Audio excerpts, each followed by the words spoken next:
Tonight's episode might change how you view your own brain forever. By minute 12, you'll understand why people with ADHD and OCD aren't broken, but are often just too tuned in to a world that won't slow down. This isn't medical advice. It's a reflection, a deep breath, and maybe a quiet mirror held up to your late-night thoughts. You don't have to relate to everything, but if even a sentence makes you feel understood, stay with me. If this rewires your brain even 1%, smash follow. It tells Spotify you want more of this signal in the noise. It really helps. Okay, let's begin. There's a war going on, but it's not loud. It doesn't show up on scans or trigger alarms. It happens inside minds that never stop spinning. It's a quiet war, fought with to-do lists, blinking notifications, forgotten appointments, and the unrelenting sense that you're falling behind on a game everyone else seems to be playing effortlessly. People say just focus, as if attention were a dial you could turn. But what if that dial's been broken since you were a child? What if the noise isn't just external, but internal? Looping, never letting go. This war doesn't look like chaos. Sometimes it looks like doing nothing for hours because your brain won't let you pick a place to start. It looks like writing the same email 20 times and never sending it.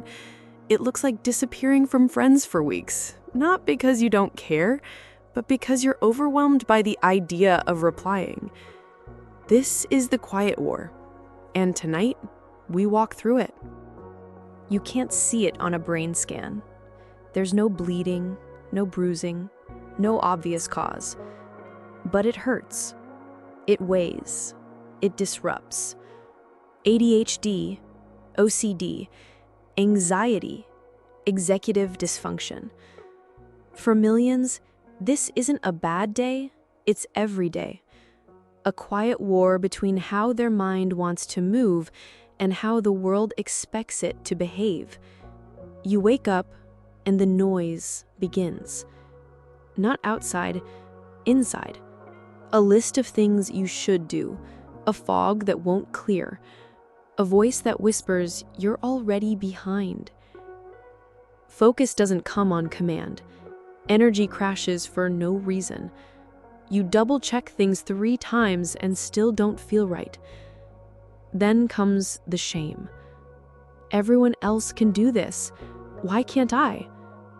You begin to fake it, smile through the overwhelm. You tell yourself it's not that bad.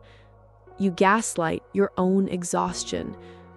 The world rewards those who can focus, who can organize, who can stay consistent. And so this internal struggle becomes invisible, a silent war fought behind tired eyes.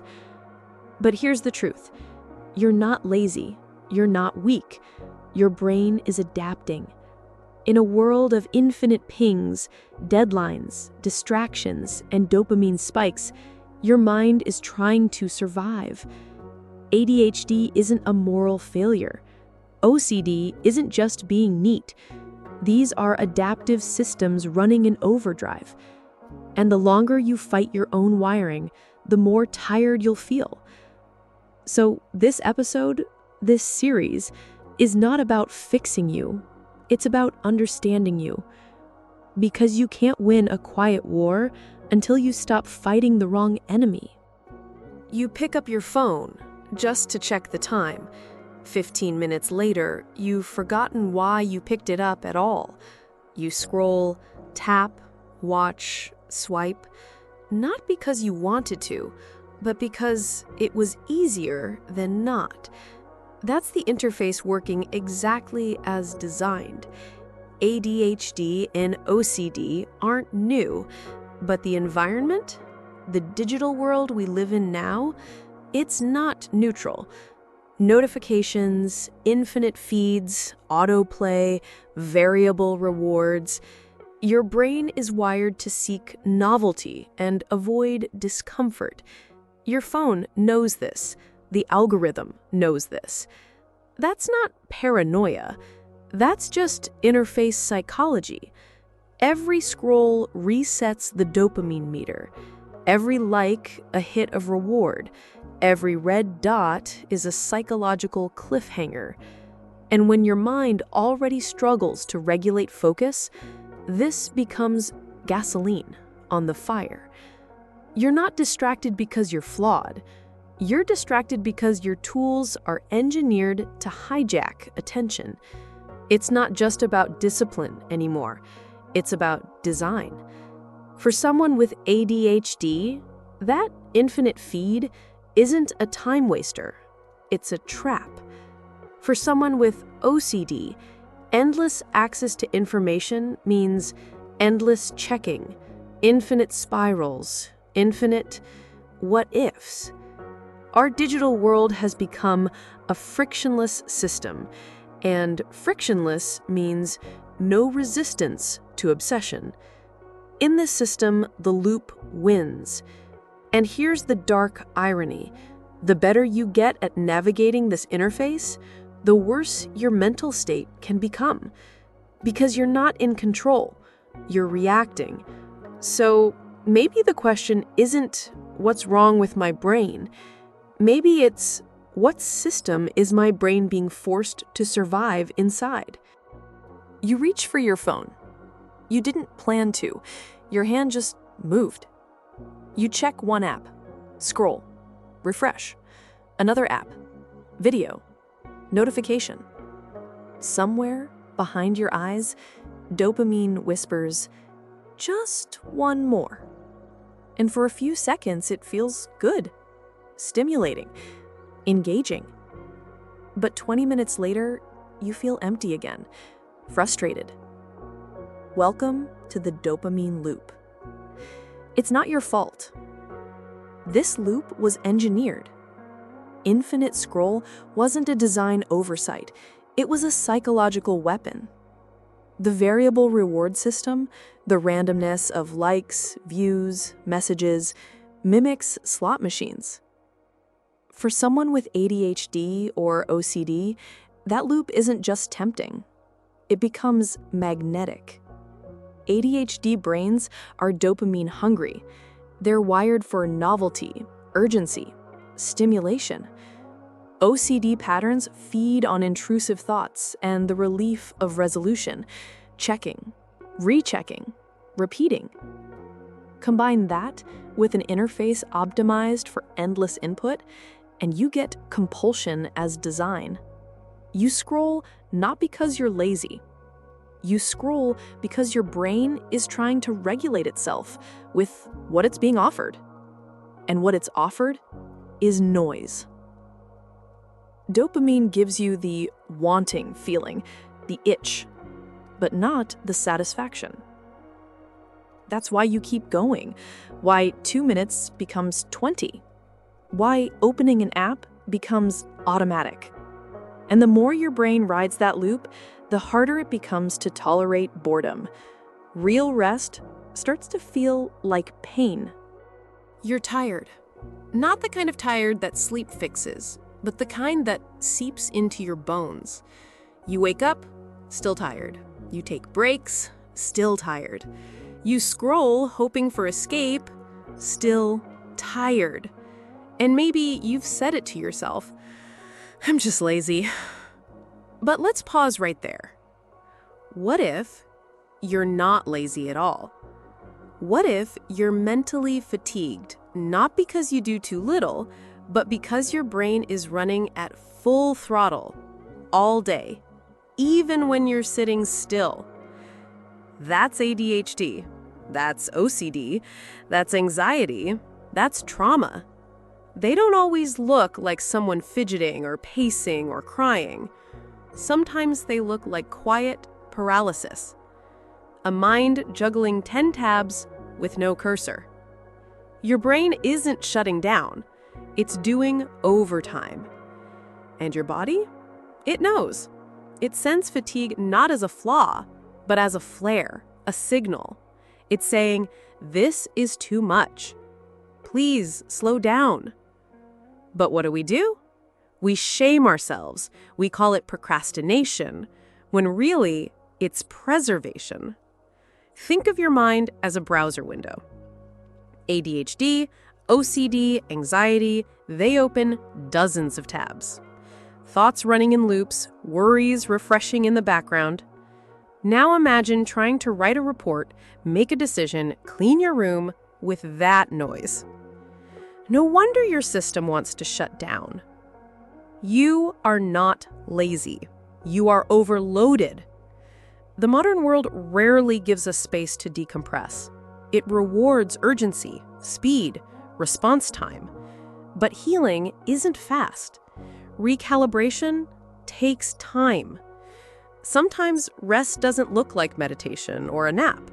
Sometimes it looks like simply not shaming yourself for needing it. Because when you stop calling yourself lazy, that's when you can start treating your exhaustion with the kindness it's always deserved. And that kindness might just be your first real step out of the loop. You missed a deadline. You snapped at someone you love. You've been putting something off for days, weeks, and the voice starts. You're a failure. You'll never change. Why are you like this? That voice doesn't come from nowhere. It's shame. And it's louder than almost anything else in the mind of someone with ADHD, OCD, trauma, or just years of being misunderstood. Here's how it works. Step 1, you struggle with something. Maybe it's organizing, following up, finishing tasks. Step 2, people around you react. Why can't you just do it? You're so smart, but so irresponsible. Step 3, you internalize it. You begin to believe the problem isn't the disorder, it's you. Not just, I forgot to pay the bill, but I'm irresponsible. Not, I froze in that social moment, but I'm awkward. I'm broken. And then it spirals. Shame isn't like guilt. Guilt says, I did something bad. Shame says, I am bad. It's sticky, heavy. It makes you avoid help. It makes you sabotage routines. It makes you believe that fixing your life is selfish because, deep down, you feel like you don't deserve better. And the worst part? Shame feeds on failure. The more you mess up, the worse you feel. The worse you feel, the harder it is to act. The harder it is to act, the more you mess up. That's the shame spiral. And here's the thing most people miss. You don't break the spiral with discipline. You break it with compassion. You break it by speaking to yourself the way you would speak to a 10-year-old version of you who was trying their best but never quite knew why they struggled. You break it by interrupting the story. I'm not broken. I'm wired differently. I'm not lazy. My brain burns fuel faster. I'm not failing. I'm learning how to support myself in a world not built for me.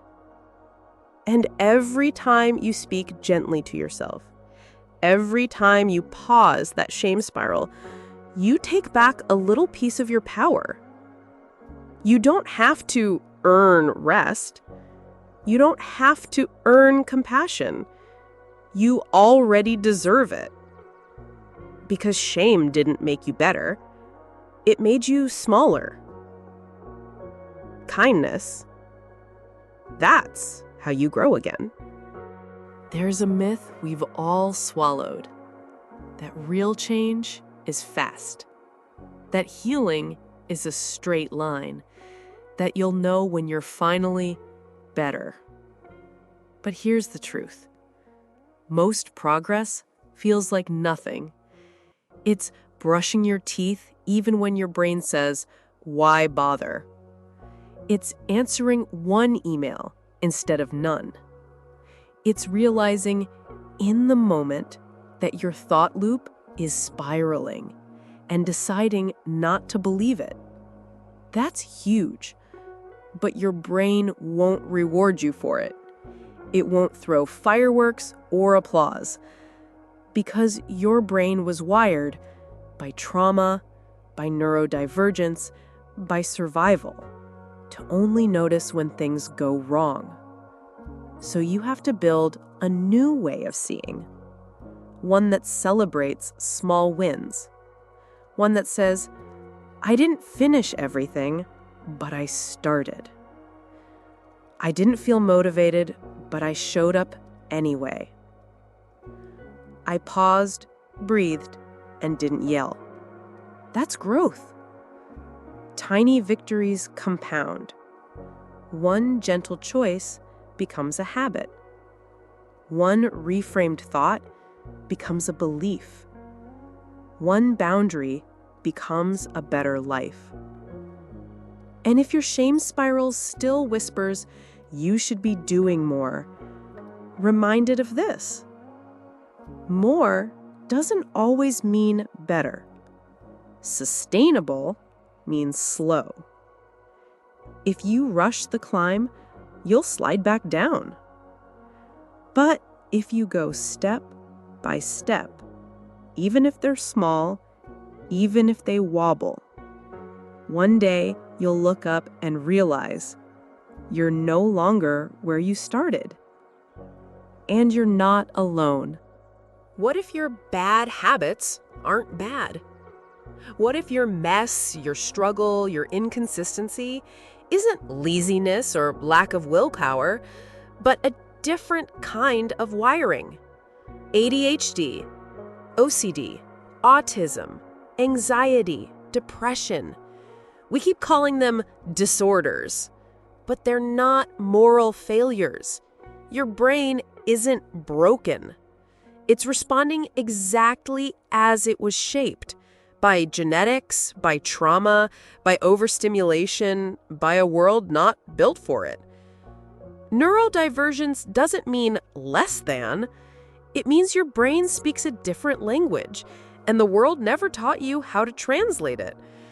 So instead, it called you difficult, distracted, overwhelming, lazy. And when the world calls you that long enough, you start to agree. But listen, you are not your executive dysfunction. You are not your intrusive thoughts. You are not a failed neurotypical. You are a person doing their best in a system that was never designed for your brain to thrive. So maybe the goal isn't to fix yourself. Maybe it's to understand yourself. To stop holding yourself to standards that were never yours to begin with. Because once you start translating your own mind, once you build systems that fit you, not the other way around, healing becomes possible. Not because you became more normal, but because you finally stopped trying to be. Imagine this. You wake up already tired. You check your phone. Notifications, guilt, overstimulation. Your to-do list stares back like a wall of shame. You haven't even gotten out of bed, and your energy is already spent. That's not weakness. That's your body budget. And it's been running a deficit for years. Lisa Feldman Barrett, a neuroscientist, explains this. Your brain isn't just thinking. It's running your body's internal economy, regulating energy, predicting needs, avoiding overload. Every thought, decision, emotional reaction, and sensory input costs something. Especially for people with ADHD, OCD, or anxiety, your system is burning energy faster than it can replenish. Noise sensitivity? That's a budget drain. Interruptions? Drain. Uncertainty? Deadlines? New environments? Social pressure? All withdrawals. Now layer in guilt for being lazy, self-judgment for not doing more, and suddenly you're bankrupt by 10 a.m. The truth is, you're not just struggling with motivation, you're struggling with depletion. When your nervous system is in a constant state of prediction, hypervigilance, and regulation, it feels like you're doing nothing on the outside, but your brain is running marathons behind the scenes. So, what's the answer?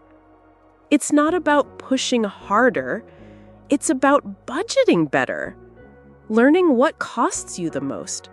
Learning what gives back. Rest that actually refills. Reframing rest not as laziness, but as investment in your clarity, your peace, your tomorrow. Because if you don't protect your body budget, no productivity system in the world will save you. You get a moment of peace, and then the loop starts again. The undone task, the loud room, the internal debate that never rests. You want to stop thinking, but stopping is thinking. Even silence feels full. You scroll, you fidget, you cancel plans, you stay up late, not because you're lazy, but because your brain is too full and too empty at the same time. But you're not broken. You're not alone. And you're not finished. There's more to say. In our next episode, we'll go deeper into the patterns that trap us, dopamine loops, overstimulation, digital habits, and how to break the cycles without breaking yourself. So if tonight's episode brought you clarity or comfort, or just kept you company in the dark, follow the show. Let the algorithm know you're choosing signal over noise. We're just getting started. And remember, you're not too much. You're just tuned in.